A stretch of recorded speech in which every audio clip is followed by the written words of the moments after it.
is back to school for millions of college students. And what's worse than those sleepless nights cramming for exams? Well, the staggering debt so many of them will likely incur. We're going to examine it just ahead.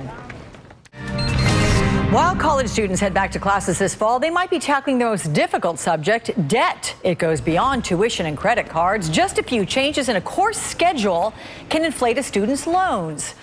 Lou Scatigna, the author of The Financial Physician, joins me now with all this. So, Lou, okay, changing majors, that's really common for college students. So this really affects their student loans potentially? Well, they have to take more credits. Credits cost money. You have to borrow more money when you add credits and you change your major. It's this is the way the colleges work.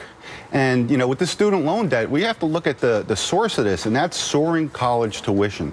Tuitions are going up 3 times the general inflation rate. And we have to ask the question, why? Does it cost 8% more per year to educate one of our kids? I don't think so. And I think the reason is college is an industry, and it's an industry that's being subsidized by the federal government through student loans. And the consumer of college doesn't feel the pain until after they graduate. So they'll borrow more money, and they will pay more money to go to a school. Yeah, well, on that borrowing front, the national debt, as you know, $16.7 trillion. Outstanding student debt is about $1.2 trillion there, which is about 6% of the overall national debt. Pretty staggering number. If parents, though, are helping their kids by dipping into their savings and their retirement funds, talk about the long-term concerns. Yes, it's a retirement problem for the parents because they're dipping into the equity in their home, they're pulling money out of their 401ks, and they haven't been able to keep up with soaring tuition in their college planning. So they have a big shortfall, and now the burden is really moving from the parents. I think decades ago, the parents took the burden of tuition and those costs.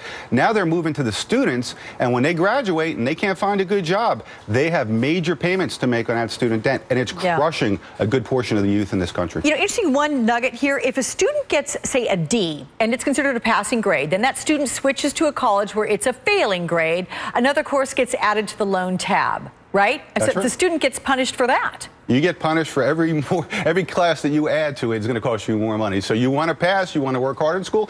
And let's face it, you know, kids go to school to have a good time. Not all of them, but most of them. And many of them are taking fewer courses. Many of them are going to school for 5 or 5.5 or 6 years to graduate now because they're not taking enough courses. And that adds to the financial burden, especially after they graduate and now those payments kick in. Okay.